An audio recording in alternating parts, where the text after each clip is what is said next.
YSR Congress party పెడుతున్న కార్యక్రమాల దగ్గరికి ఇప్పుడు డిఎస్సి అభ్యర్థులు వస్తున్నారు రౌండ్ టేబుల్ సమావేశాలకి అన్నటువంటిది సాక్షి హైలైట్ చేస్తుంది. డిఎస్సి అక్రమాలపై సిబిఐ విచారణ జరిపించాల్సిందే డిఎస్సి అభ్యర్థుల డిమాండ్.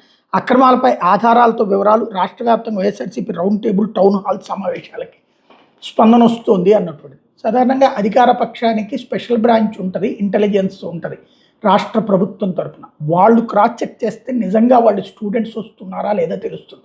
నెంబర్ 1. నెంబర్ 2 వచ్చేటప్పటికి అసలు ఇప్పటికీ స్పష్టత రానిది స్పోర్ట్స్ మీదనే. మిగతా వాటి మీద పెద్దగా ఎవరో అభ్యంతరం వ్యక్తం చేయట్లేదు. స్పోర్ట్స్ కోటా సీట్ల భర్తీలో తేడా జరిగింది అన్నటువంటిదే ఒకటి. నెంబర్ 2 వచ్చేటప్పటికి ఒక్కొక్క విద్యార్థికి ఒక ఉద్యోగానికి ఒకళ్ళనే పిలిచారు. తీరా చూస్తే వాళ్ళకి అన్నీ వెరిఫై చేసి మీ సర్టిఫికెట్లు కూడా బాగున్నాయని చెప్పి ఉద్యోగాలు మాత్రం ఇవ్వలేదు అన్నటువంటిది. ఈ రెండిటికి స్పష్టమైన సమాధానం దగ్గరే క్లారిటీ మిస్ అవుతుంది. అది ఒకసారి క్రాస్ చెక్ చేసుకోవడం బెటర్.